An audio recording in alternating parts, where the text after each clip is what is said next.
Good evening, good evening, good evening. Happy Marvelous Monday, people. We are back for our recap of the Real Housewives of Atlanta, Sweet 16, episode 3. Can you believe we are at 3 episodes already? Child, it's the time. It's just going boom, boom, boom, boom, boom. Bada boom, bada bing. Mhm. Listen, good evening, Auntie Diva. How you doing? How you doing? I'm good. Yes. It's a Monday. We are here and we are back recapping the Real Housewives of Atlanta. So far, it's been a decent season so far. We're getting a lot of information out in the streets. Unfortunately, I have heard that Shamia and Porsha are not doing too well. But it looks like Porsha and Kelly have made a connection.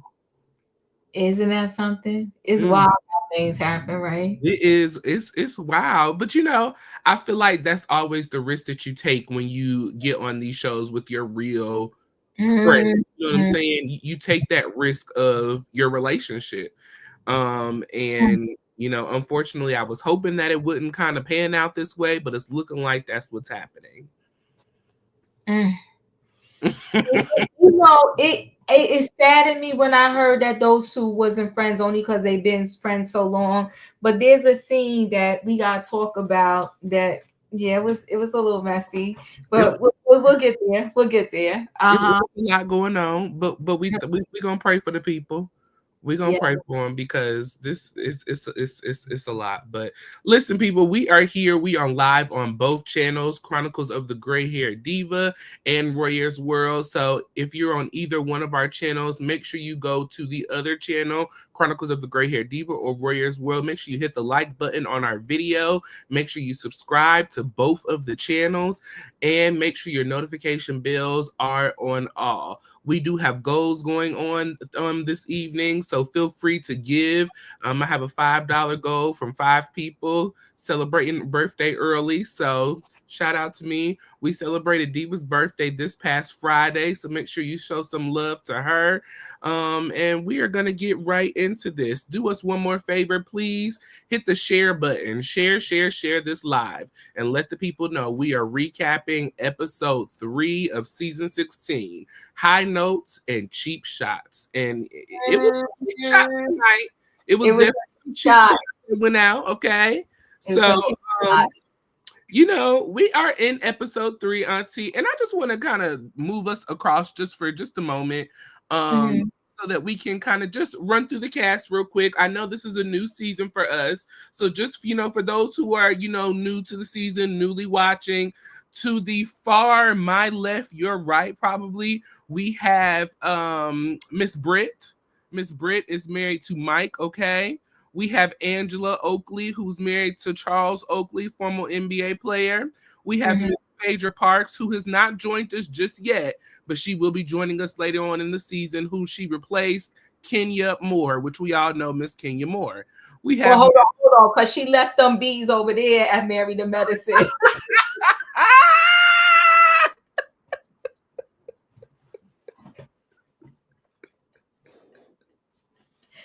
Woo, honey. Phaedra going to give you a show. I love her, okay? That's what she said. That ain't what the diva said. That's what she said. That's what she said. She said she was happy to move on because them mean girls is big and ugly and fat and they just nasty, okay? And she don't want to be around them no more, so she's glad to be gone. She walled out. Listen, nasty, so rude. What Porsha say the other day? Low down, dirty individual. Royaire, I need somebody to use that on. Listen, the grandparents are married to medicine, okay? Girl, leave them people alone. The Phaedra says she's done with them. She's done. And we're going to address the Married to Medicine tomorrow as we will be recapping part 1 of their reunion. So we will definitely get into all of that on tomorrow. So make sure you join us tomorrow at 6 p.m. for that live. So we have Phaedra here. We also have Miss Porsha Williams, okay? Porsha fabulously in the middle. And, Porsha is not playing as big of a role in this season as I thought she would. It seems like that they have really put Shamia in that big girl role, who is right next to Porsha. So I wonder if that also has something to kind of do with their downfall, because the way that they have set season 16 up, this is Shamia's group, not Porsha's. Okay. So we have Shamia next to Porsha. We have Miss Drew Sadora next to Shamia, and then we have Kelli, the waffle lady, okay, the chicken and waffle lady. So chicken and waffles. Chicken and waffles, shout out to them. So this is our season 16 cast, just to give you guys a real quick introduction. If you're just joining us, or if you've been kind of watching and still trying to figure people out, here is the full cast of season 16 so far, okay? So, we pick up here on episode 3. Episode 1, we celebrated Shamia's birthday. Episode 2, we kind of worked through some issues regarding, Porsha and Drew, and Dennis, in the mix of that, and we were introduced to a lot of the ladies. We got to meet their spouses, just kind of did a little bit deeper dive into the newer castmates this season. Well, this episode, high notes and cheap shots, we start off at Brit's house, okay? We are in, getting in a little bit into Brit's family, and, unfortunately, Brit is not really as close to her family as it seems to be as she is to Mike. Mike's sister has come over, and some of his family, they're having a family dinner together. Looked like a very nice dinner. We had lobster tail and seafood and shrimp and wine and champagne. It seemed really nice, okay? It seemed like a nice little dinner. Upscale dinner. Upscale dinner. Okay. It was giving somebody paid the bills this month, okay? Somebody paid us. Beautiful. So, Brit opened up, and shared with us that she has, dated around in these Atlanta streets. Brit, was a video vixen. She claimed that herself.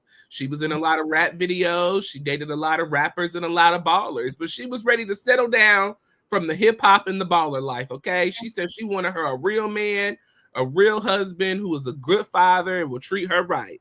And so she decided, to get serious. And that's how she met Mike. And so, they did give us a little breakdown of their story earlier in the last episode. He was a part of her insurance business. He was a client. She didn't want to date a client. They got together, and that's how that happened. She did admit to dating Rick Ross at one point in time, but she said she's been with Mike for 3 years and she loves him, and that's that. She kind of started talking about how, Shamia's party was a really nice party. She did say that Kenya kind of came for her, but things kind of moved on, with her and Kenya. And so it looks like in this episode later on in the scene that they're in a little bit of a better space as well. The sister-in-law, I did not get her name. Did you get what her name was? I missed her name. I didn't get her name. Okay, I don't think they posted it. I didn't see it. I watched it a few times, but the sister-in-law asked how things were going between Mike and Brit, and they said that things are going well. They did say that they are ready to have a child, but Brit wants to have a ceremony first. They did get married during the COVID years, and so unfortunately they were only able to have a Zoom call with the judge, and all of that, and so they want to have that. Brit wants to have an actual ceremony, but Mike is more focused on just ready to have a child. That kind of seems to be the holdup in that area. The sister also asked what else was really the holdup, but Mike didn't really want to seem to outright say what exactly was the holdup and what's really going on. He just wants to throw things at the wall and see what sticks, okay? He want to stick it in, see if it happens, and move on with his life, okay? He does want a girl. Brit said, well, let's go downstairs and grab a bottle of champagne, sis, so we can have a real conversation. Brit and her sister-in-law went downstairs. Unfortunately, Brit is not very close with her family. When she started her insurance business, she had all of her sisters join in. She thought it would be a great collaboration. Unfortunately, the older sister felt like that Brit was doing a little too much, and this was too much for her life. And so she decided to quit. The middle sister got too comfortable when it was time to sell the business. And so unfortunately, she had to fire her middle sister. And so, Brit seems to be very family oriented, but it's a really difficult position for her to be in with her not talking to her sisters because they have not really talked since. Unfortunately, her dad passed away a couple of years back. He was supposed to receive a $2 million life insurance policy to his wife. He left it for his wife, but unfortunately, he was in a transition of jobs, so he could not do that. She talked about having to do a GoFundMe to help, bury her dad. And so ever since then, it has been very important to her to take her business serious, to make sure that she has her business in order, to help others have their business in order as well, which is how she got into the insurance business, which is, made her who she is today. So Mike came downstairs. He said, listen, dessert is ready. Y'all done had enough conversation, enough time to talk. No more talking behind my back. Let's come on upstairs and get the strawberry shortcake, okay? And so that was pretty much the ending of that scene. Rihanna said Mike is a little strange. A little A lot of strange, but a lot of strange, but we'll leave it at a little, right? We'll leave it at a little. So that whole scene with Mike and Brit, it seems like this relationship is forced. Something doesn't seem right, but he had a nice family. He does. He had a very nice family, and I feel for her to have been so close to her sisters. But you know what, Royaire? Business and money will tear the closest people apart. The closest people apart. Hey, Juice, it will tear the closest people apart. So very sad that this has happened. Do you understand what I'm saying? With her and her sisters. And then she said something about selling a company or whatever the case may be. It's also very sad that she had to do a GoFundMe to bury her father. But we have coming to find out that a lot of people, unfortunately, have to do GoFundMes to bury their loved ones, or to, I did a story the other day to bring your loved one back from Jamaica because they had an accident there, and the medevac, the airlift to bring them back home is not covered. So I get how, devastating, these things could be. So I like the backstory of how she started her insurance company, right? So I thought it was a great backstory. It is, if these two, because they seem to be giving inside their real life, right?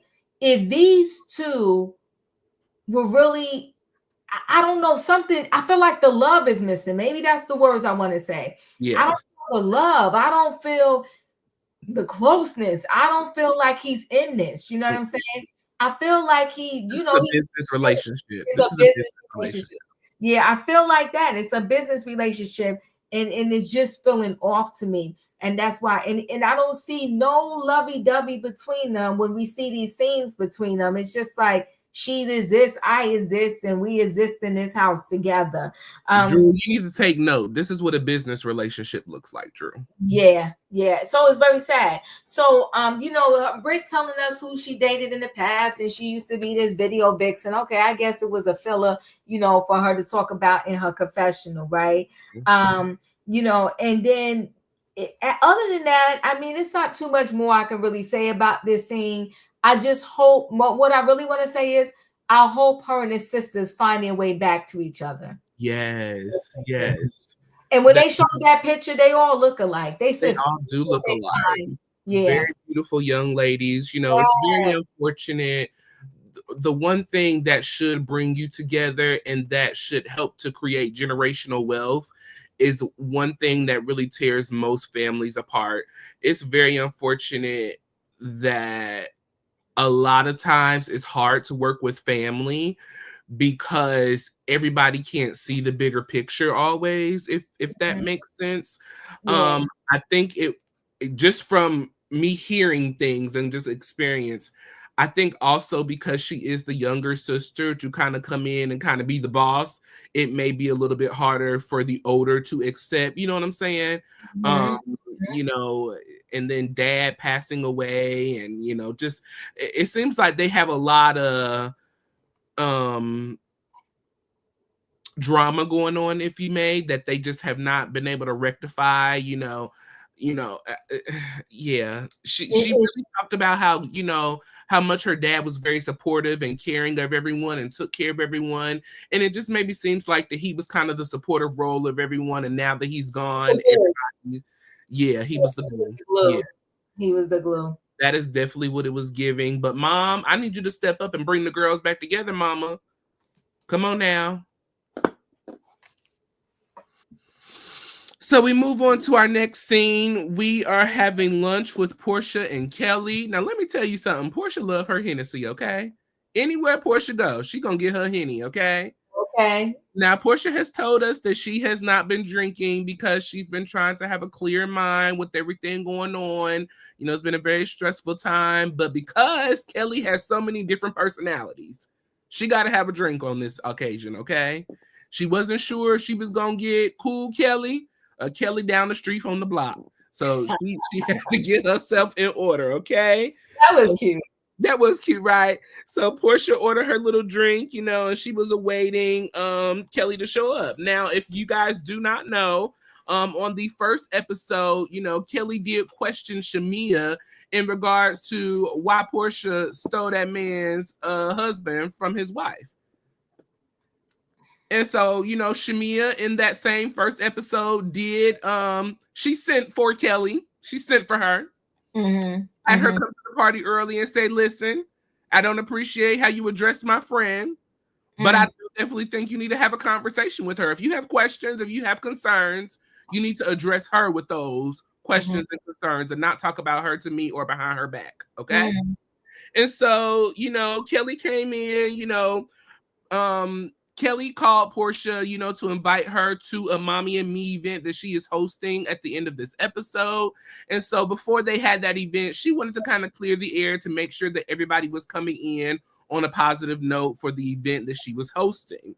And so, you know, Portia said that she would be there. And so Kelly showed up to the event, you know, or excuse me, to the lunch. And so Portia just had a few questions because she, you know, the way it was received to Portia via Shamia was that the girls was talking about her behind her back, and they had many questions about why Portia stole this man from his wife. Why? Okay.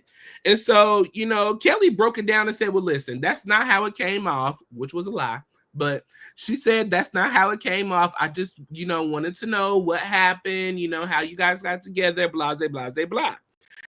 And so Portia said, well, that's not how it came to me. And I just wanted to make sure that we got to know each other first before we got into all this hoopla of what did or did not happen. I want to make sure that you're meeting me for Portia, for me, and not just to get some tea about what I got going on. Come on now. Kelly, you know, she did say, girl, listen, I totally get it. I understand. You know, I did not say it that way, but, you know, I want to keep things copacetic between us. You know, I want to move forward, be in a positive, you know, groove with us, and let's keep things going. So, you know, Portia was able to forgive her, it seemed like. And according to the gram today, they are forgiven and they are new besties. So that was that luncheon. You know, Kelly said, cool, I can get my drink now because I ain't got to go post on you. We can have a good time. And that was that scene. So... Listen, I thought this scene was cute. And you know, cute. She invited Portia to the Mommy and Me event. You know, Kelly seeming I'm in the middle on Kelly right now. I'm in the middle of Kelly right now, but I'm kind of liking her at the same time, even though I'm in the middle. You know, she said you got this put off energy, Portia said, okay? She said she got different personalities and they loud and loud. You know, Kelly does. So I think that when these girls get the peach, right, or they get the job, they feel like they got to perform out the gate or else they won't continue to have the job. And I think that's what Kelly was doing, performative out the gate. I never did like that particular approach, being performative out the gate. But I like the fact that quickly rather than later, because you know how sometimes things get dragged out for like 13 episodes and it's only 15 episodes to begin with. I'm glad it wasn't dragged out that long. I'm glad that early on up front, they seem to have resolved their issues. So it was a cute scene. I was here for it. You know, Porsha and Kelly, Kelly and Porsha. I liked it. Yes, I really liked it. You know, it definitely gave big girl conversation, even though Kelly was not completely honest about how everything went down. But she did, you know, admit to having questions and wanting to know what happened. And that really was kind of the surface of the underlining conversation. What happened? Why did you take this man from his wife? or this woman from her husband, whatever. So, they worked that out. I'm glad to see that Porsha was able to kind of, move on and be an adult about the situation. And like you said, not drag it out. I'm really, really, really enjoying Kelly so far this season. I don't know if because I've been kind of watching her on podcasts and things like that. I don't know if that has a lot to do with it too. So I'm trying to stay on point with the show, but she was able to come and have a big girl conversation. She could have skipped out on the meal like some people do and let the drama keep dragging out, because that does happen a lot in our shows. But shout out to both ladies being grown, mature, coming, having a conversation and moving on. So great way to start off this season. Let's see. We are dealing next with Drew Sidora, okay? So Drew is at the studio. She showed up. Now Drew said that she was working on a horror movie, so she was a little hoarse. And she's getting her coins in check. She came in to kind of put her last bit of vocals on this album that she is working on. And so while she's in the studio singing and doing her thing, we have Angela, Cynthia, and Kenya that show up, okay? They came to show up at the studio session. After Drew did her little thing, she came out, greeted the ladies, and so they sat down and had a little chit chat. Cynthia said that this song seems like a love song. She really liked it. Drew said this is kind of a love song, but for her, it's about falling out of love. Drew is in the middle of a divorce with her current husband, Ralph. They have been separated going on for about a year now.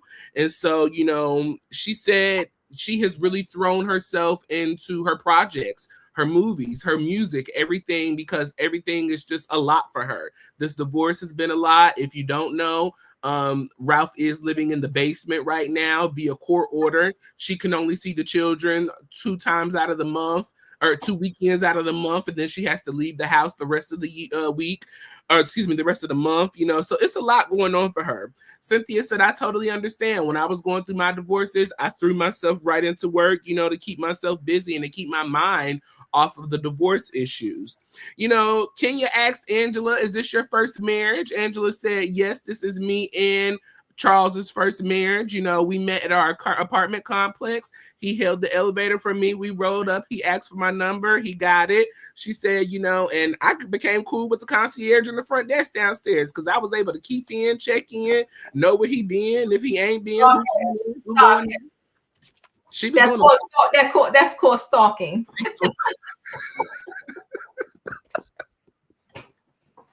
Not stalking. She was doing her investigative work, okay? She said, if you want to know what a person is doing in your apartment complex, get cool with the concierge at front desk, okay? You need to know who you having coming up and down these steps, because you ain't gonna be, trying to date me and date somebody else too. That's what's not gonna happen, okay? No. But, she said that was her first marriage, with her and Charles, and so Kenya asked, where's Dennis? We haven't seen Dennis. And so Drew was like, well, does anybody want anything to drink? Any water, tea? Kenya said, hello. I asked the question, where is Dennis? Cynthia, stop worrying about the champagne. We ain't popping bottles right now. We answering questions, okay? Drew said that, Dennis was supposed to be here today because they were supposed to be picking out their single for the new album that Dennis is executive producing. So he is the executive producer on this album. Drew said that it's been a great experience. The music has been paid for. He's taking care of everything. She did say that they have a strictly business relationship, that, Dennis is taking care of, making sure that the album is coming out on time, that things stay in place. Now, when she said that they do not talk on the phone, they did cut to a scene where she's on the phone. Yeah. Hey, bro, how you doing, bro? This is not a business relationship, Drew, because she said this is a strictly business relationship. It's not giving strictly business relationship. Now, it's not giving inappropriate relationship either. Right. I will give her that. It's not inappropriate, but it is a little bit more than a business relationship. It's a brotherly, sisterly relationship. And Yeah. I feel like that's okay. But I also agree with what Cynthia and Kenya was saying. You know, it would have been better for Drew to reach out to Porsha via phone call. Now, Drew did say she reached out to Porsha via text several times. On the date of January 23rd, she reached out to Porsha and said, I really need to talk to you, sis, about something important. Porsha did not respond until the 26th of January. She said she was out of town. She would get back with her. Drew then again reached out on February 23rd asking for a meeting. And, you know, Porsha did not respond till March 3rd. They were supposed to have a meeting, but Porsha canceled the luncheon. So, I mean, at the end of the day, in my personal opinion, based off of the facts that Drew is providing, I feel like she went above and beyond trying to reach out to Porsha to meet with her in regards to working with Dennis, her baby daddy. So, you know, Porsha needs to take some accountability, first of all, for these days of not responding. I mean, I know people busy, but you ain't that daggone busy. Come on now. You ain't that busy. Come on now. You know, Cynthia said, I completely understand how Porsha feels. You know, Leon worked on a show with Kenya that she was producing. Kenya made sure to reach out to Cynthia and ask. And she said it wasn't really about them working together. It was just about the respect of asking, you know, can you work with, you know, my baby daddy, you know. Kenya said, listen, girl, Drew, you out here looking like a whore. It's giving whorish, okay? And you need to clear it up with Porsha, because this is not a good look. Cynthia said, whore is a lot. I don't know if it's giving whore, but that's a lot. You know, they addressed the situation with Shamia, you know, speaking up, asking if her and Dennis was dating as well. Angela said that her and Shamia kind of got into it. You know, Shamia was, you know, being a lapdog for Porsha pretty much. And it was unacceptable for them.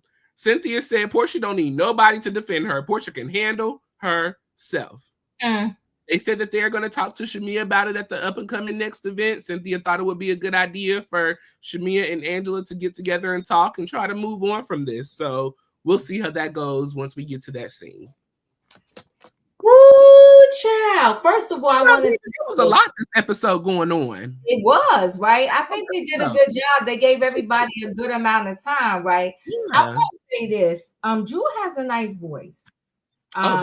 You didn't hear her singing? I'm gonna beat you. Don't do that. Don't do that. Don't do that. I think she got a nice voice. I really couldn't hear it because she did say she was hoarse and it sounded horse-like. So I was like, okay. Well, you know, I guess, listen, for me, I felt like she had a nice voice. It seemed like I did not ever hear you say Shamia can't sing. Well, I told you, Shamia, you know, when we saw Shamia singing in her closet, I said, Shamia, that girl. So Shamia can sing too. I thought it was a cute voice. Angela, I don't know how she's fitting in yet. A weird addition. Yeah, it's a weird addition. Hey, Flip, it's a weird addition, and I don't know if I'm feeling it yet, right? But I'm going to give a minute. We're going to see. Cynthia, you know, Cynthia will always be my girl. I love Cynthia forever and always, okay? And I'm glad that Cynthia is back. Whatever portion of a check that they giving Cynthia to be a friend, holla, she's doing an amazing job, okay? Because Cynthia really been in a whole lot of scenes already for her to be. Might as well put her on the main cast because she's been on every episode. That part. We need to get Cynthia back her peach. But I like that wig that Cynthia had on, to be very honest with you. I thought she looked good, but we'll get there. But I thought she looked good. I'm liking Cynthia and everything that's going on with Cynthia right now. So this is Angela and Charles Oakley's first marriage. You know, I think it was called Despair. I don't know. I like her voice. This is Angela and Charles first, both of their first marriage. But he seemed very laid back. But it was interesting because was it in this piece where she talked about how they took a break from each other? Oh, that was later on. That might have been later on. So I'll hold on to that. Yeah. Okay. So, you know, Kenya was on Drew, like, seriously, right? And, you know, they say you're looking like a whore in this situation, whatever. Listen, at the end of the day, I think that Drew is doing absolutely nothing with Dennis. And I think Porsha is just doing too much. So for them to be working together, I think is fine. I think everybody's making too much out of it. And maybe they just need this so that she can have some type of scene or whatever. Got it. Whatever. I disagree where she got. So he was saying, yeah. So what do you feel like? I mean, like, and see, this is my issue with it, everyone. Drew attempted to try to reach out to Porsha. It is not Drew's fault that Porsha did not pick up the phone and call her. It's not Drew's fault that she canceled the meetings, if that's what really happened. I just feel like Porsha, in my opinion, never takes accountability for the things that she does and the parts that she plays in things. She always wants to play the victim. And that's what is given in this situation. She, yet again, playing the victim, trying to make it seem like that Drew is just this horrible person, when in reality, she really ain't doing nothing bad, in my opinion. She's not, but you know what I want to say. But your baby should have told you that part. Like, yes, when you have a kid with. Well, I'm about to go work with Drew. We just doing an album, and it ain't really nothing. Not Porsha K. Spell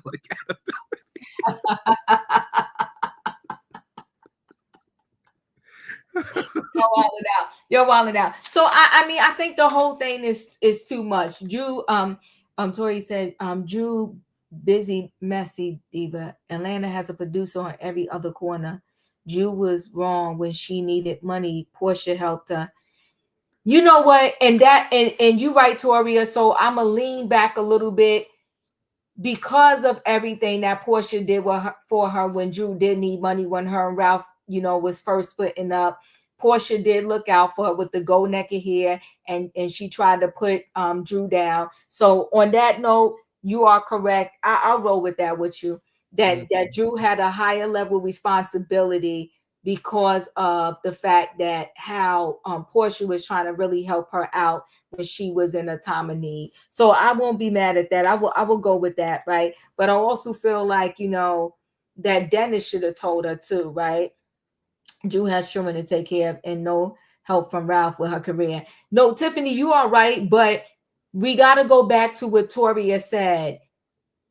Porsha really went hard for Drew. She let Drew be an ambassador for the gold naked hair. She was helping Drew out. She was helping Drew get money. So all you got to say is, you know what, Porsha, thanks for helping me, but also your baby daddy want to help me put my music out there. Are you going to be okay with me doing that also? So I'm a roll with y'all on that. I can accept that. So Kenya asked about Dennis, and then that's when Drew, pretty much talked about, Dennis should be here so that they could put out the music together. And she said that Dennis is just a friend. Yeah, Dennis is wrong as hell. Yeah, he is. She said that Dennis is just a friend. And I want to say that I do believe that Dennis is just a friend. And yeah, I think it was professional. It was nice of Kenya to ask Cynthia, like, I want to put your man in this, your baby daddy in this movie. Like, and yeah. So I think when you are in a friend group and y'all all know each other, it is a common courtesy that you should do to let somebody know, like, yo, Roy, I'm about to work with your ex. You cool?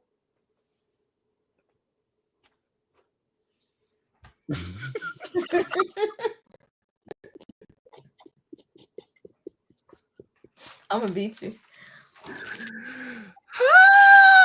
Yes, I this scene was really, really good. I really enjoyed this scene. I really enjoyed the conversation.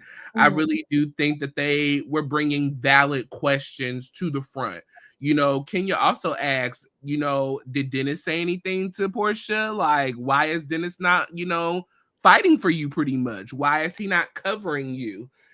So that was a good question as well. I would really like Dennis to answer that question. If this is strictly a business relationship, strictly professional, what's the issue with telling Porsha? Why can't you just fess up and say, listen, we working together. This is going to pay for Pilar's school. It's going to pay for whatever. So sit back and let the business happen, but I'll agree with y'all. And I agree, but like I said, we can't force anybody to answer the phone. According to Drew, she did reach out. Porsha ain't answered. That ain't Drew's fault. But moving on. So, hopefully they'll work all of that out.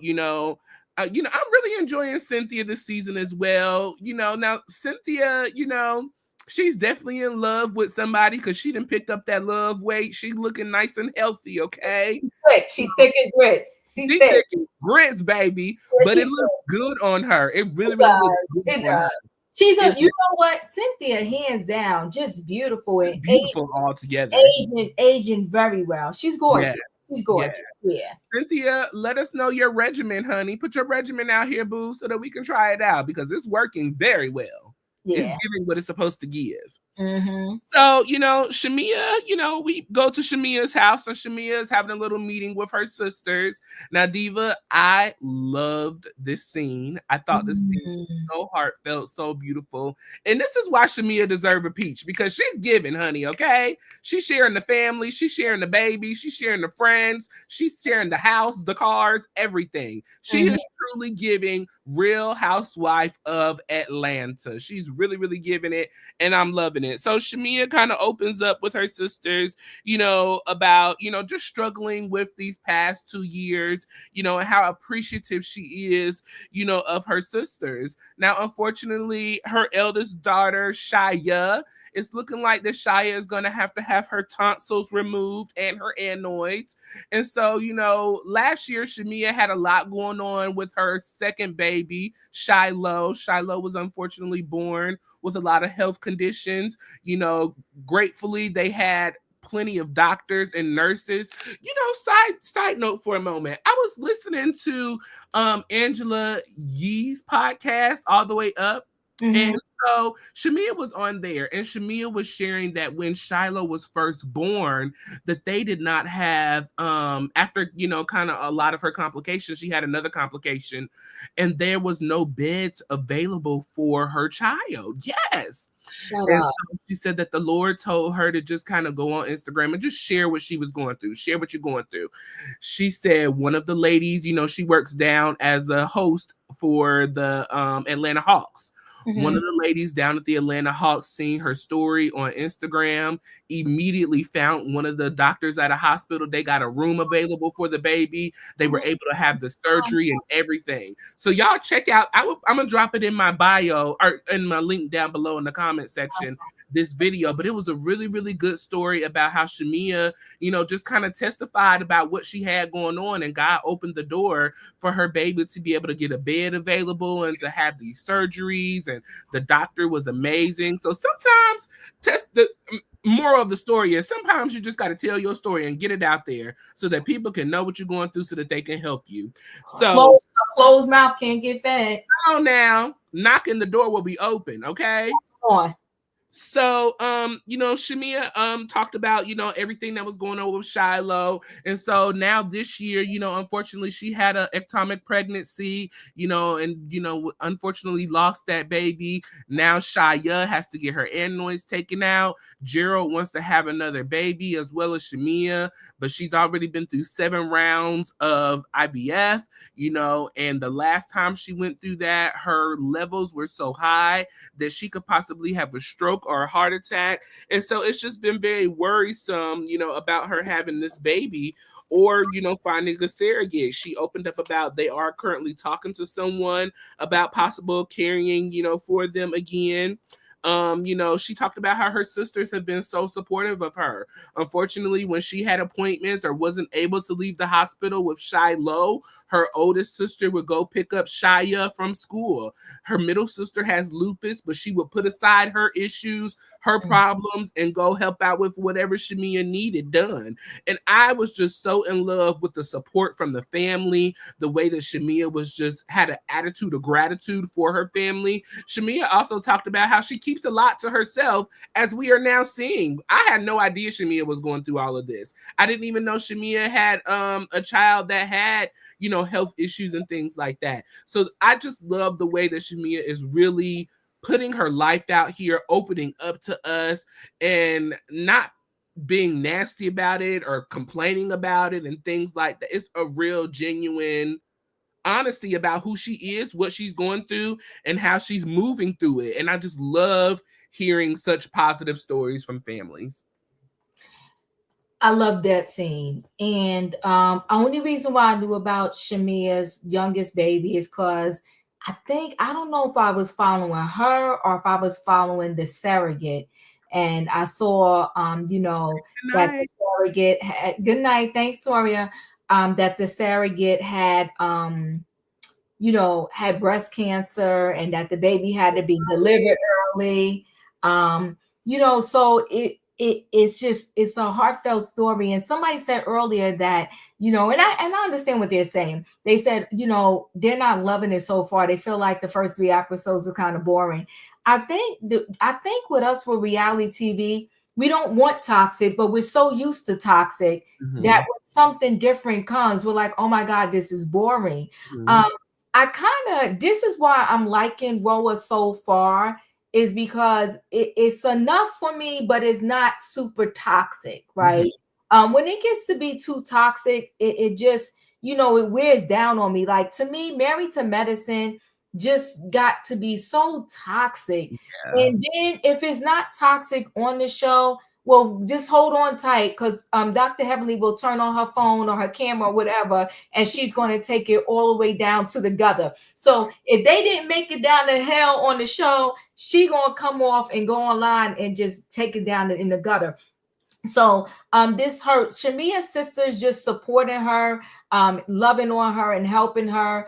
Shamia not being like, woe is me, because her daughter, possibly has all these challenges or whatever. I just love her, and I love that she is showing this life and having everybody having the understanding that we all, when we get pregnant, the best, we all say, oh, I'm hoping for a boy, I'm hoping for a girl. But at the end of the day, you're really hoping that you have a healthy child. Yeah. And then when you don't, you maybe don't even realize the ramifications of not having a healthy child until, unfortunately, maybe you have one.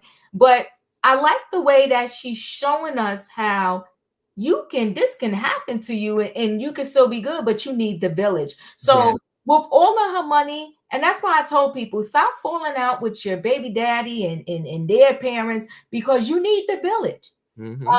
If he come one day to get the kid, is it right? Maybe it's not right, but you know what? Take the kid that one day, because that's going to give you one day to recuperate and rejuvenate and get yourself back together. Yes. So I love what she's showing to us. Her and her husband are really in love. I'm liking them because she is definitely a housewife of Atlanta. She really is.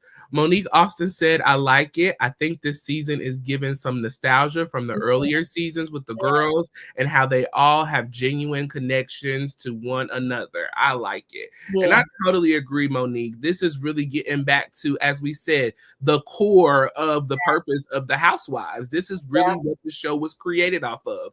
Wives who are who already have built-in relationships and connections coming together and filming pretty much. That's really, really what it is. And I'm really, really enjoying it. But Diva, I totally agree 100% with everything you said. yeah. Shamia is showing us how it should be done with grace, elegance, and a little messiness on the end as well, because she ain't completely innocent. She A throwing little, in some messy here and there. a little touch of messy. A little touch of messy, okay? And we love it. That's She how we definitely like got. it. And then you know what too? She had an atopic pregnancy. Yes. She's been Yeah. through a lot. And She's honey, been through and for all she been through, she looked good. amazing. Amazing. Look Okay. good. And listen, that skin is flawless and gorgeous. Beautiful chocolate skin, honey. Can Beautiful. she send some over my way? I She mean, is so she good. just glowing naturally. Yes. Yes. Holla, That's Shamia, what you happens when you treat adorable. people right. When you treat people right and you live right, She that mhm, girl. she's that girl. She that It's girl. giving. So shout out to the sisters. Shout out to the village. The village is so important, and I love that she is showing appreciation to her village. It's a beautiful, beautiful thing. So that was a beautiful scene. Listen, people, we are live on both channels. We thank each and every one of you for joining us. Make sure you're hitting the like button on both channels and subscribing. And make sure you hit that share button. Let the people know we are live and recapping season 16, episode 3 of The Real Housewives of Atlanta. So moving into our next scene, we have Angela up next. Okay, so like you said, Diva, I'm not really sure where Angela is falling for me just yet. I think I'm really connected to her so far because I really like Charles and what Charles has given us so far. But you know, we'll see as the season rolls on. We'll see. I think just so far, based off of what I'm seeing, I think that Angela came in not strong enough, if you may, I guess.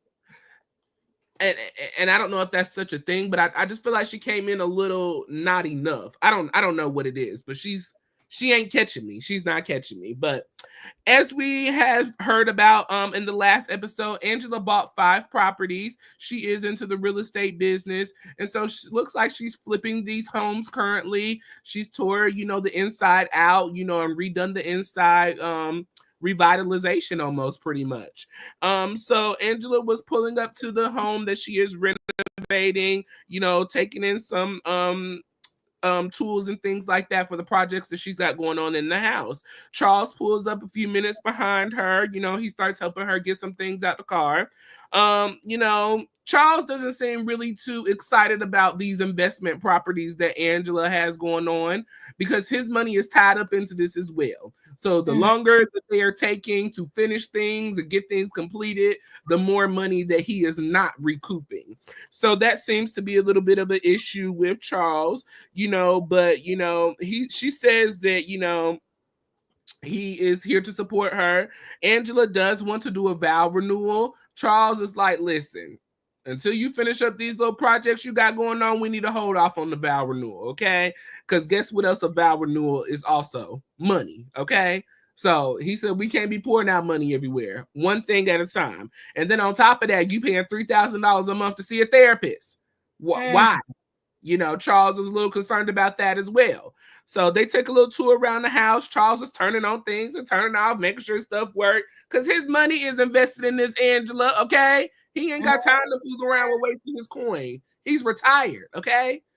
You know, Angela said that they got married, you know, and so in 2017, there was a situation at Madison Square Garden, okay?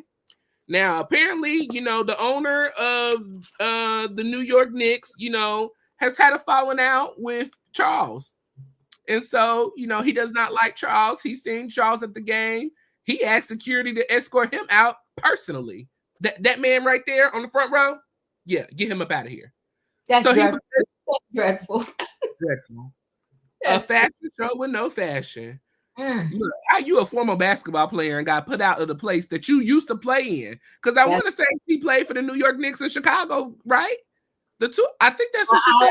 I don't. She might have said it. I don't know if I caught it, but yeah, I think she said it is. Yeah, but that's horrible. Ain't that horrible? Yeah, that is horrible. You know, he was kicked out of the game and really upset him. You know, unfortunately, Angela tried to get him to calm down and help him out with this situation, but it didn't work. So they had to live separately for a while, which is the real reason that she wants to do this vow renewal, because they have been through so much. You know, Angela opened up about seeing a therapist as well. You know, earlier in the season, she talked about that, you know, Charles had issues and she had issues as well. And so she tried to change Charles, but he didn't change. So she had to work on herself and change herself. And so that's what she's been doing, working on herself and changing herself.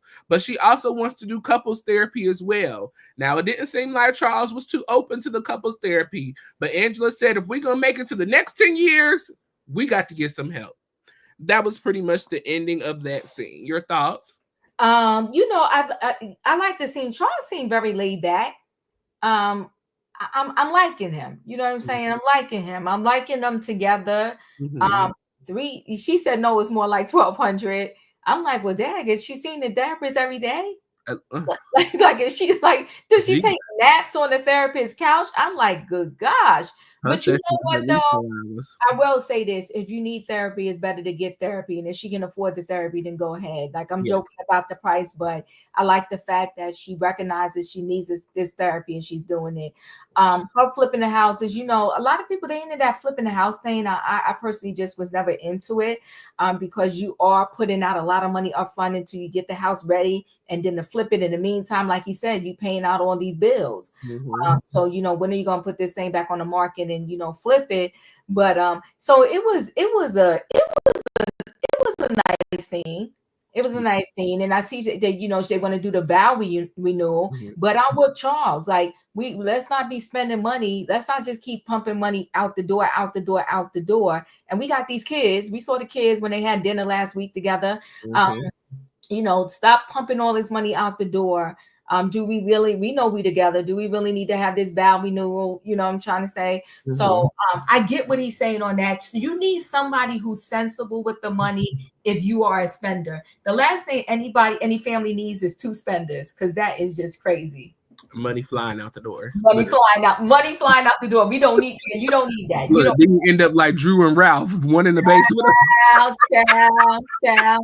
Listen, money flying out the door. And not for nothing, when you spoke of that, I saw something on Instagram or something, like, I think he got a YouTube channel he started. I don't know if it was a joke or for real, talking about Ralph in the basement, like a podcast. I did see that. I know. I was like, is this real? I think it's real. Ralph is foolish enough to do some stupidness like this. I can see Ralph, that. Not Ralph in the basement. I was like, I can't do this right now. I can't. You sound like a darn fool, a complete fool. Child, Ralph in the basement. I was like, well, all them ladies that allegedly was in the DMs, maybe they'll be watching Ralph in the basement on YouTube.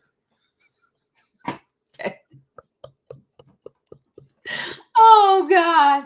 Maybe that's who they'll be watching Ralph in the basement. Yeah, when I saw that, I was like, wait a minute, I meant to ask you about that. I was like, is this real? It was getting real all the way. Okay, while you continue on, I'm gonna Google on YouTube and see if I find Ralph in the basement. Yes. So just real quick, my thoughts on that scene, I believe they said that they've been married for 10 years. 10 years is definitely a milestone, and I do think it's a beautiful thing to want to renew your vows, but I also think it's a beautiful thing to be in a position to renew your vows as well, to make sure that you're not risking everything else, just to renew your vows. And my thing is, I think people, it needs to not be about the ceremony, but the actual renewal of the vows. I feel like you can renew your vows down in the backyard, as long as it's something sentimental that you're doing it for the right reasons. It shouldn't matter when, where, how much, and who's there. As long as the two of y'all are there, that's what matters most. Charles, somebody said this, Lawson said this, she likes Angela, and she's not coming in too hot. She seems natural, and she gives OG Roa. She definitely gives OG Roa. That you said that. I said a couple of weeks ago that Charles reminds me so much of Greg Leaks. Greg, for a very long time, when we first came in, with meeting Greg and Nene, Greg was definitely setting, I'm the man, setting his ways and being who he was. And it took him a little while to kind of change and to be a compatible partner for who Nene was in that season of her life. And so I feel like that's kind of what's happening with Angela and Angela and Charles, is that they're trying to find who each other is in this season of their life, with 3 children, with being married for 10 years, having this property stuff going on, it's just kind of that transition of life. And that is really what they are giving me. They are in that transitional space of life, of kind of those growing pains. So best wishes to Angela and Charles. I really hope that they can work things out and continue moving forward. Doesn't seem like there's not anything too bad to worry about, but it does seem like that there are some things that they need to work on as a couple. And so hopefully Charles can come around to that, group therapy to kind of get in, and so that they can work out with each other and move forward in a better direction with their marriage. Did you find anything? Yeah, I did. It's his regular channel. Okay. I guess it's the Ralph Pittman TV. If you wanna, he got 2 videos up at the home screen. He got 100. He gonna get but for real, he got an episode called Ralph in the Basement 101 Accountability. Good, move on. It's only 7 minutes. I'm gonna have to take a little 7 minutes out of my personal time and watch that, and I'll come back and let y'all know what it's talking about. Not you subscribing, girl. Bye. Well, we gotta stay in the know. Listen, Okay. now we got 192 subscribers. The Diva has subscribed, so I can see the next episode. I'm gonna watch 101 later, but I gotta subscribe so I can see when episode 102 comes out. I'm going to watch. I'll put them in my algorithm. I ain't gonna subscribe, but I'll put them in my algorithm. Not Ralph in the basement. Ciao. So, speaking of Ralph in the basement, we roll over to Drew. Drew is meeting with her attorney, Miss Tanya. Okay, Attorney Tanya. Now, listen, Attorney Tanya came through. I was here for Attorney Tanya. Now, okay. Let's see. The last time we met with Drew, Ralph was in the basement. Like I said, the children, they spend 2 weekends out of the month with Drew. I think it was the 1st and 3rd weekend, and he has the 2nd, 4th, and 5th weekend out of the month with the children. So, Ralph, the last time they showed up to court did not have a lawyer. Not sure what happened with his lawyer. So he ended up kind of representing himself. He was cross-examining Drew. And so Miss Attorney Tanya said that this was a perfect situation because it really shows how Ralph manipulates and takes advantage and, pulls the wool over Drew's eyes. Drew seems like that she could be manipulated easily in the right situations. Mm-hmm. And so that was proven in the court that day, according to Attorney Tanya. Now, the goal is for both of them to get out of the house, sell the house, and, get out of that house debt so that they can move on and work with one another. Now, Ralph has not turned over his financials to the court so that they can figure out how much he's making and determine how to split everything. But he is taking money from Drew's accounts, allegedly. Now, the judge has reviewed the divorce decree. It's running, or the divorce filing. It's running up on about a year since they have filed for divorce, And so, the divorce is currently sealed right now. The divorce filing is currently sealed. The judge has gone through it, and so it's looking like that the judge is going to unseal these documents.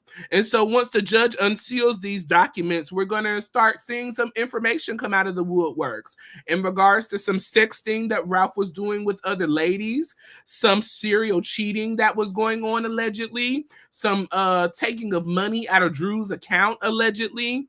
And just, out of control, misbehaved things that husbands should not be doing to their wives. It was just a lot going on in that divorce filing.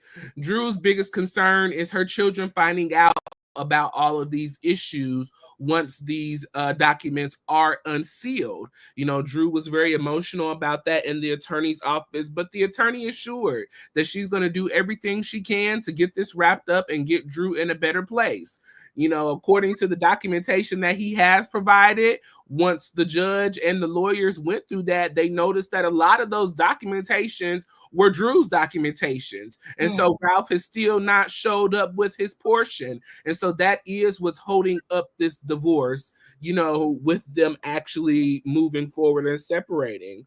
So, I really feel bad for Drew. I really feel bad for a lot of the women who go through this, because Kenya is kind of in the same situation as well. She is still married, trying to get the financial. They're divorced. Oh, they are. It is complete, because I thought she said it wasn't complete. She was still married. No, I thought it. In my first episode, I thought they was divorced. Oh, so it is finalized. They finalized it. Yeah. Okay. Well, finally. Okay. Yeah. Okay. Oh, well, this is a year ago. So, okay. That makes sense. Yes. Mm-hmm. So, but still, Kenya was getting divorced for what? 7 years? Like, it was a long time. It was a long time, but it was because of the financial woes. He didn't want to give up his documentation. She didn't want him taking what belonged to her. And that's what it kind of sounds like that Drew is in this same situation. She doesn't want Ralph to take what belongs to her, but this is the issue that you walk into once you have marriage. a lot of the property once you are married is considered community property. And so once you get into that situation, you kind of have to start splitting up and figuring out how much you're willing to give away or who's going to take what and things like that. And so that's the hold up with their divorce. Ralph, if this cheatation stuff and this sexting and all of this was really going on during your marriage with Drew, shame on you. You had 2 beautiful children with this lady, knowing everything that you had going on outside of your marriage that you had no business doing. If you were going to do all of this, you shouldn't have said that you were going to adopt Josiah, which you didn't do, and you shouldn't have had these other 2 children with Drew. Because for what? The disrespect, the dishonesty, the low down dirty shame that you are. In the words of Porsha, nasty, rude, disrespectful, horrible.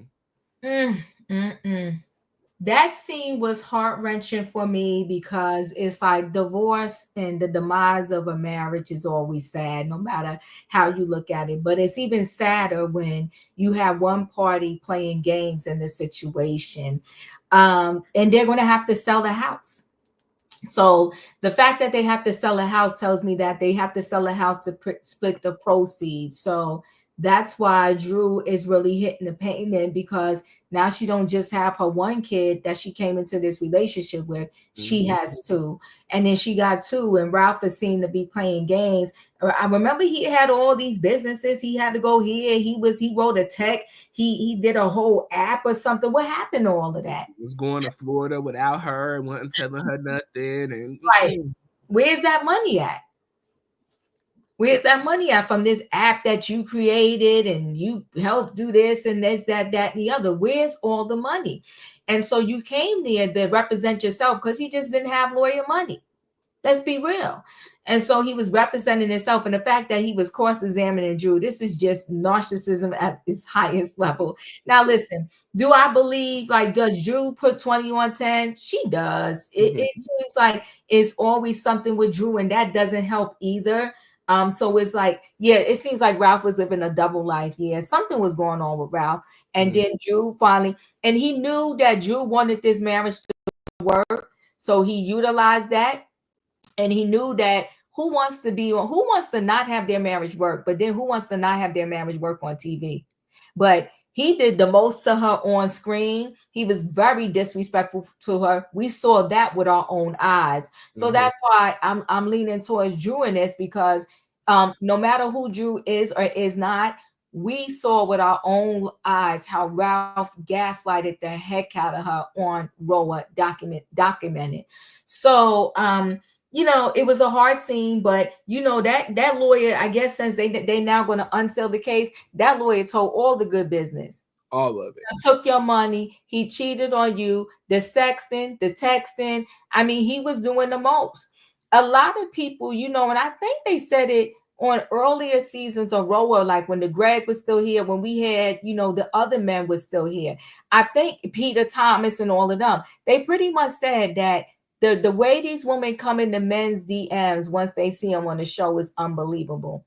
So you got to be strong to survive all of that and not give into it, especially if you're married. And I think Ralph, when the people was hitting him up, he fell into every single trap. He fell into every single trap, and he was just, texting people, doing the most, with these other individuals. So it's sad.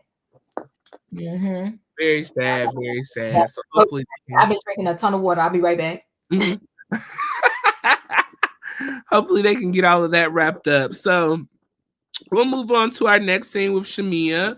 Shamia is preparing Shia for her surgery today. As I stated earlier, Shia is having her tonsillectomy and her adenoids taken out.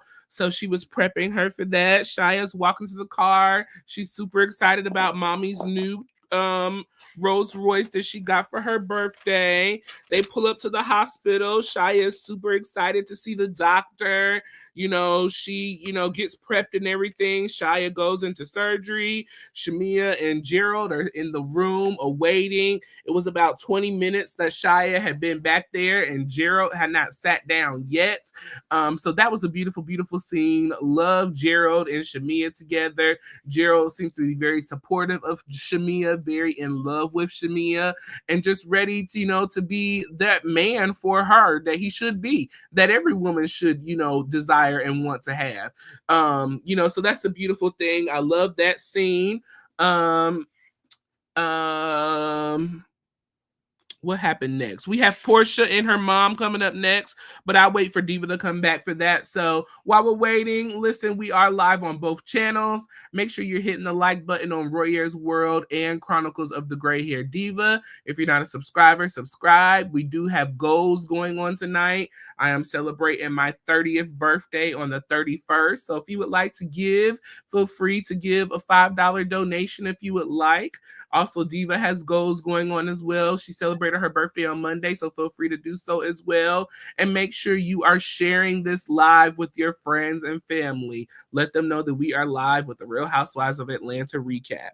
So I just went over Shamia and getting ready to go to the hospital and, all of that with her daughter.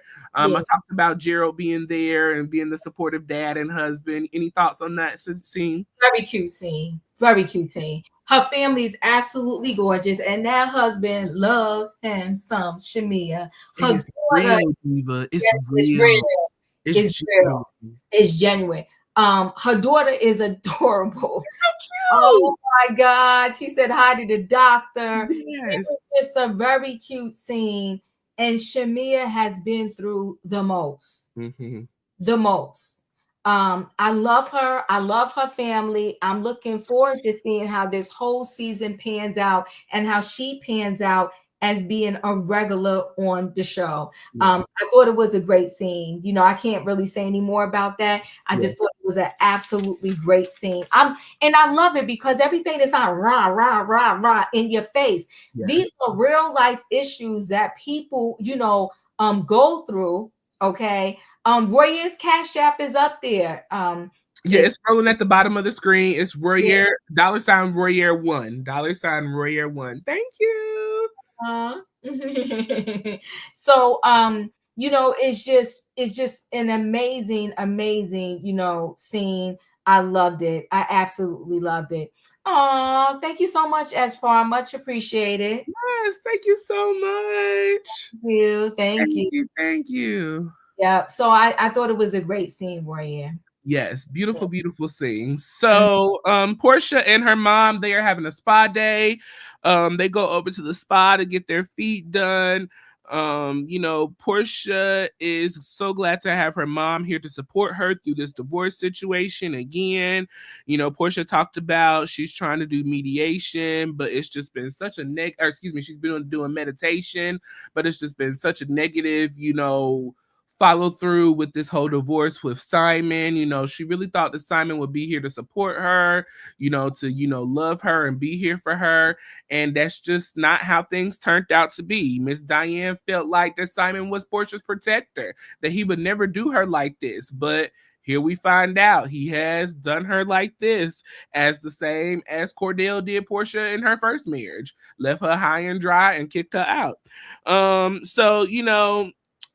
Porsha, kind of was a little in her feelings in regards to how Shamia has brought some information to her in regards to her divorce, speaking of Kelly and Brit and that whole situation. And so Miss Diane is, she's side-eyeing Shamia a little bit. She said, I know that's your bestie. I know y'all known each other since high school. But for her to bring that, drama, that information to you, sometimes you got to look out for the bone carrier. Because sometimes the bone carrier is the one who got the problems for real. I thought that was a lot, but continue. I did too. I thought she was putting 50 on 10. Woo! But, okay. Yeah. Porsha said that, this divorce is very different from her divorce with Cordell. With Cordell, she felt like he was a part of this divorce with her, but, Simon, because everything that's happened with Ice and, you know, him really not feeling Porsha and not being in a good space, she really feels alone in this divorce. She did reach out to their pastor, to his cousin, and to his family, but they want nothing to do with any of this. They just want the legal, you know, proceedings to continue on. And, you know, Porsha just is ready to move on from this situation and, you know, continue with her life. So any thoughts on that scene? Whoo, child. Miss Diane, Miss Diane, Miss Diane, Miss Diane, Miss Diane, honey. You got to be watch out for the bone collector. That's your friend from forever. Forever. So you was cool when Shamia was the sidekick. Now all of a sudden she got a peach and you don't want to go talk to her. You're going to believe what somebody else said as to how she disseminated the information versus going to Shamia yourself. It didn't make sense to me. So, and I didn't understand why her mother was so ready to say, cut the ties with Shamia. I mean, the bone collect, the one that brings the bones is the one you gotta look out for. Now, I do agree you gotta look out for the one that's bringing the bones, but good gosh almighty, that's your friend. You knew her before you knew these other people. What we doing? Hello. Craziness. I thought that was mind-blowing, and I was like, well, maybe Mama Diane knows something that we don't know, that's the only thing that I could think of. I was really trying to make it make sense in my head on why she felt so comfortable to talk so negatively about Shamia. Yeah. I mean, it just came out of her mouth like it was an everyday conversation, that it really seemed like that Porsha has been talking to her about Shamia and maybe how she felt about certain things. It was way too comfortable. It was.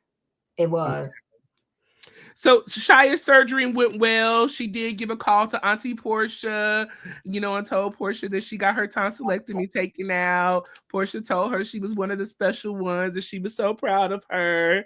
Kelli and her daughters were getting ready for their mommy me event that they were hosting. Brit was getting ready as well. Now, this mommy me event is hosted because Kelli's daughters. Now I'm gonna say this wrong, Diva, so you're gonna have to help me out. Just say OI. Just say OI. You ain't trying to do no pronunciation lesson today. Just say OI, a brittle bone disease. That's it. Oh my gosh. So excuse me, Kelli's daughters were born with OI. And so she is raising money. Thank you so much. Thank you. We appreciate y'all's support and love. Shout out to the Aries. It's Aries season. Hey. I love my Aries. Yes. Oh, you on April 1st. Nice. Yes, so beautiful. Happy early birthday. So you know, all three of her daughters were born with this disease. And so, you know, Kelli talked about at the event that when things started happening with her daughter, that she had to go to the hospital. They had child social services involved because they thought that she was abusing her children.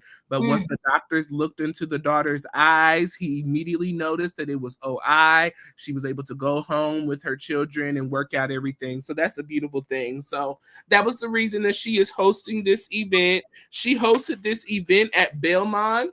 And so this is a store that is going to give 10% of their earnings from this event to the OI Foundation to help find a cure and to help families who have OI as well. Now, you know, everybody showed up at this event. We seen Brooklyn and Kenya, and oh my God, let me tell you, if Kenya didn't do anything else right, she did right with that baby girl, okay? Beautiful. Word. Adorable. Smart, funny. I mean, the way she was pulling on Cynthia's wig, I just knew she was gonna pull that thing right on off. She's adorable. She's so cute.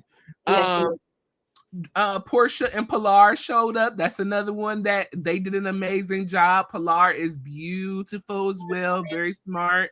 And so Cynthia showed up as well. Drew and her children showed up. Everybody came to it was an all cast event, so all the cast was able to show up.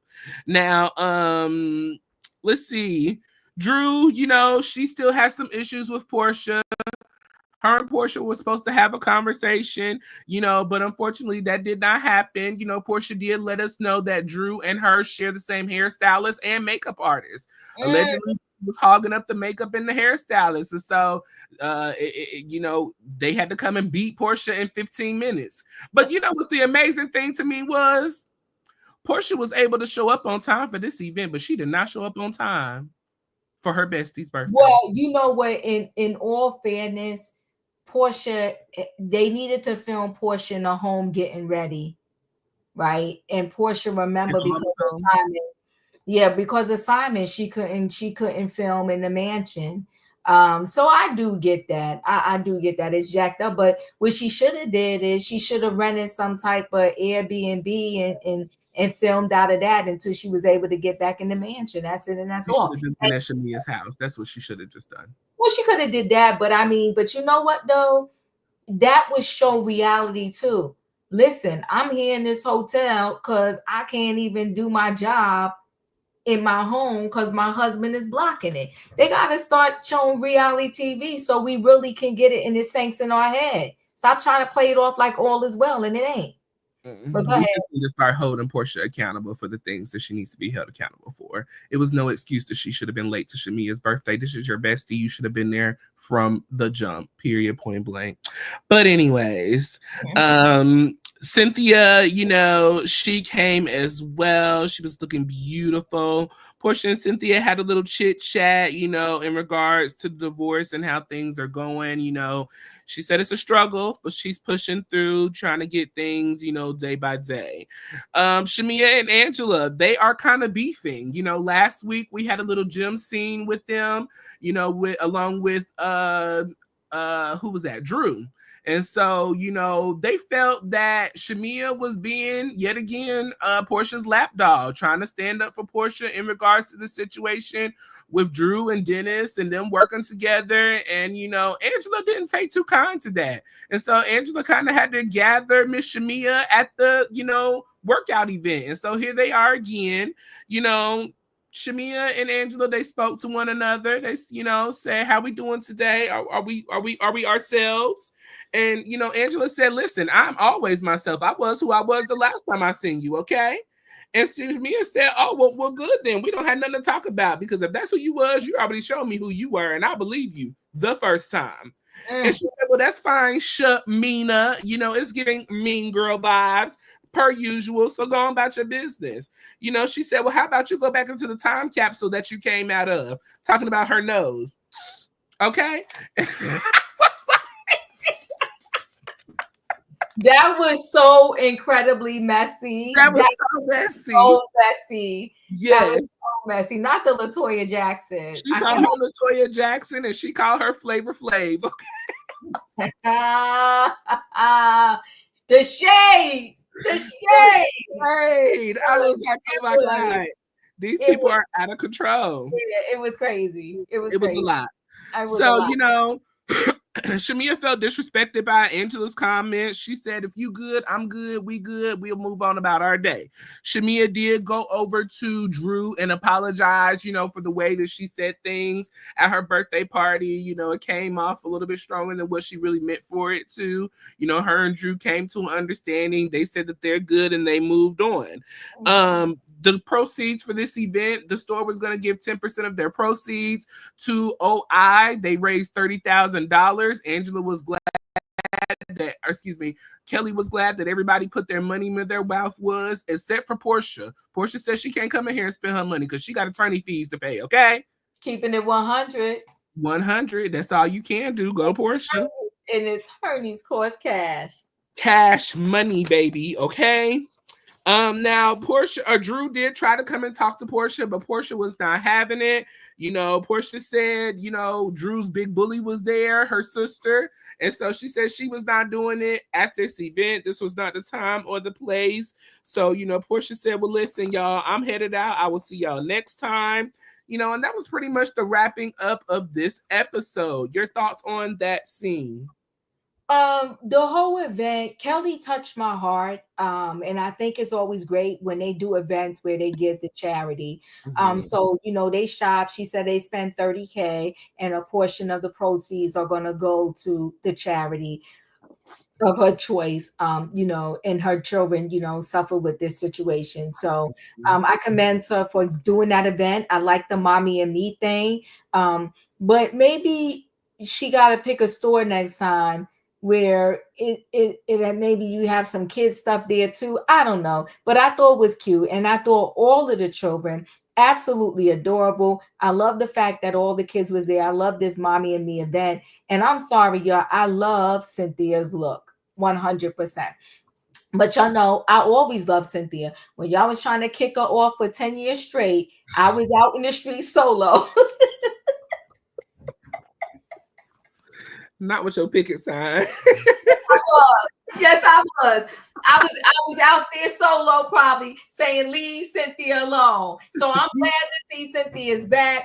And I like that she's embracing her role, whatever role she's in. Cynthia Bailey is a class act, okay? And she's giving them fashion. She coming with a long wig one day, the bob the next day, and she's looking good every single time. And the suit was suiting on her. So I love you, Cynthia, okay? And I hope Lake Belly is doing well over there. So now, I'm gonna be honest with you, and this is not, I'm neutral about Drew, but Drew got to get a stylist. Because I don't know what be going on with Drew in the clothes, but that's a whole nother story for another day. So, and Porsha, she know how to shade. What Drew got to understand is Porsha been doing this reality thing for a minute. And Porsha has been through some stuff on this reality TV. She had Cordell. He disrespected her and threw a wedding gown in the box and spilled stuff on it. And she had to move back with her mama. Then she had all those boyfriends in between. Then she got Dennis, and she went through it a little bit with Dennis and his mama. Okay. And she had baby Pilar. And then she thought she hit the jackpot pot, and finally she was going to be able to be a wife again and just chill and live like Shamia, because that was her real thing she wanted to do, because their mansion was $7 million and Shamia's is $9 million. That's what she was trying to do. She wanted to be like Shamia. But see, sometimes we got to stop looking at our friends and stay focused on the blessings that God has given us. But I'm for it, okay? So she got with Simon. He wasn't what she thought it was going to be. But let me just say something quick to the ladies as I'm closing out this scene, Royaire. You know what? When the Bible says something about don't covet another man's gold or treasures. You walked up in that house, and regardless of whether they was half together, whatever, he was still with Fallon. I don't care if she was allegedly sleeping with the pool boy, the whoever, and he saw all on the camera. He was still in that house with Fallon. And before they fully even got divorced, you was up in Simon's face ready to marry him. It was team too much. You started that thing off on a shaky foundation, and guess how it ended up? It ended up with you falling all the way down in the gutter. This man, he's detained by ICE. And then let's be clear. Takesha, I didn't forget about you. Is that your book cover? You got to let me know. Email me. But let's be clear. You started this thing out messy. It ended up messy. And now you're crying about the mess. Love you, girl. Thank you so much for the super chat. Love you. So, and for Drew to walk up to Porsha and think Porsha is going to engage with her at that event, it's shame on Drew, because Porsha was like, not go somewhere. Go somewhere. I ain't talking to you about that now. She ain't talking to you about that now. And her sister was there, but that was Drew's superpower, the fact that her sister was there. And she felt like she probably would be better talking to Porsha while her sister was there. And when Porsha looked up and saw the sister, she was like, not today. So, okay. Drew need to back up.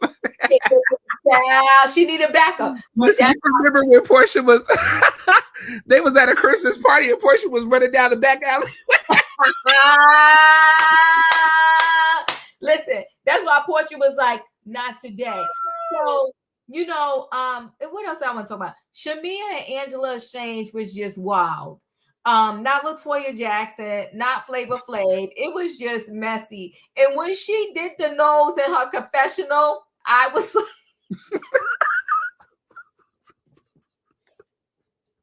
how did she do that? It was wow. Shamia is wild. She's that girl.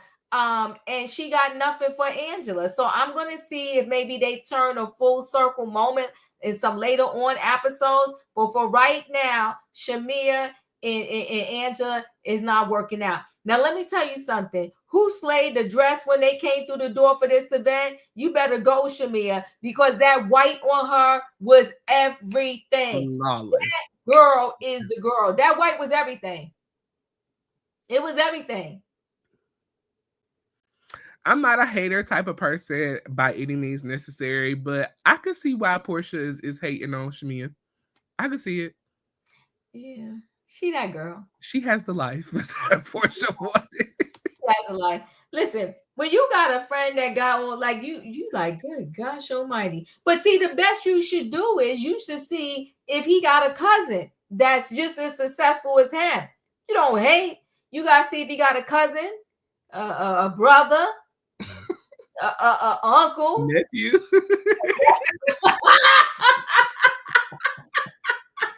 Listen, as long as he's 21 and up, that's all that matters to me. That's all that matters. Just be of legal age. Mm-hmm. But we got to find these things out. So, yeah. Yes. Well, that was our recap of season 16, episode 3, notes and high notes and cheap shots. At the end of every recap, we like to hear your thoughts and opinions on the episode. So for episode 3, on a scale of 1 to 10, 1 being the worst and 10 being the best, leave your thoughts and opinions in the comment section and we will read them live after we give our final thoughts. So on a scale of 1 to 10, give us your rating for episode 3, high notes and cheap shots of season 16 of the Real Housewives of Atlanta. So, Auntie, your final thoughts and opinions on this episode?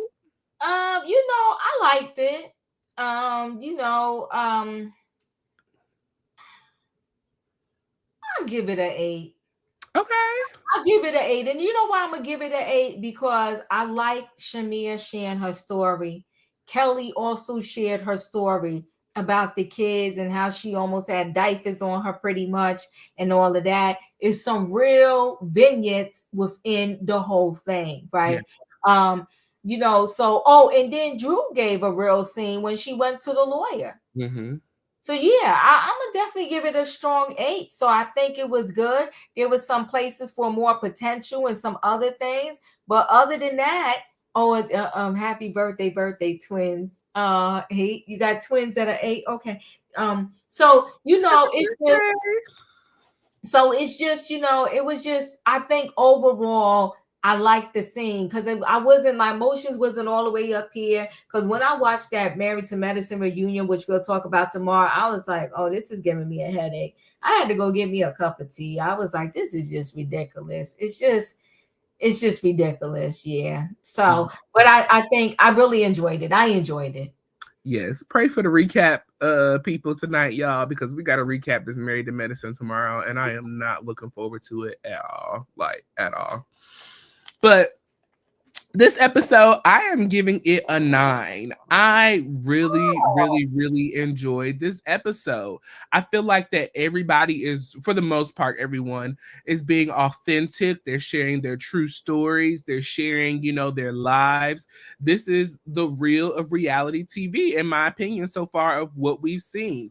Kind of, you really said it earlier, I feel like when we get this type of TV, people consider it boring and not enough. But this is is reality. This is what people are really going through in life. They have marital issues. They have children. Some people have children that have health issues. Some people, just have all different walks of life really coming together and making a show. And that's what they have done this season. They have brought people from different walks of life with different background situations, and we're really seeing something different on TV. So I really, really enjoyed this episode. It's a lot going on this episode. I was taking my notes and I was like, dang, I'm trying to keep up. Like, it's so much going on. It was almost like he was writing a book, right? Literally. I number mines where he is so my pages won't get confused, because pages get confused. And I was like, now I'm on page number 6.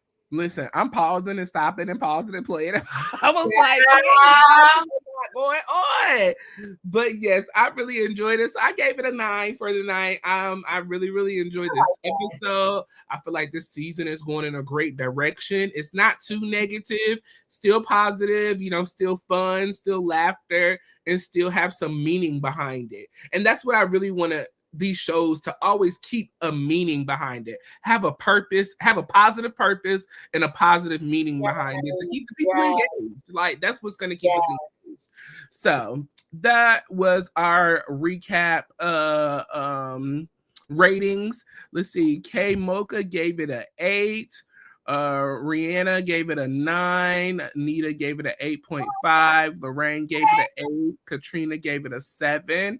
Nubian gave it an 8.5. Leslie gave it an 8. Okay, y'all. Is it Lanika? Is that right?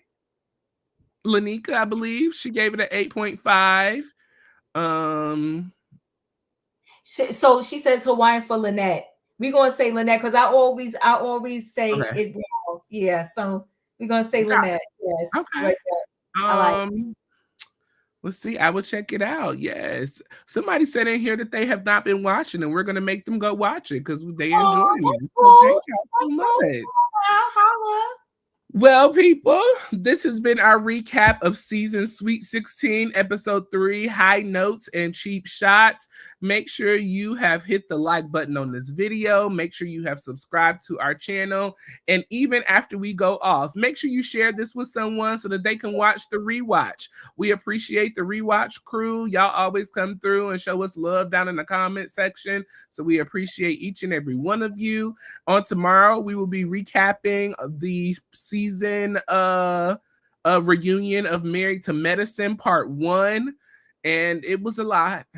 It was a lot. But we're gonna recap it. Yeah. So join us tomorrow at 6 p.m. Make sure you hit the like button on that video. Diva is going live tonight for Trending Topics, so make sure you join her for Trending Topics. Turn your notification bells on all. That way you see what she will be recapping. Anything that I'm missing? No, we're good. We're good. Yeah, I think that's it.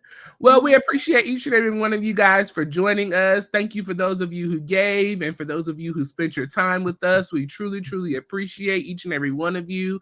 We will see y'all tomorrow. Be blessed and have a great night. Good night, everybody.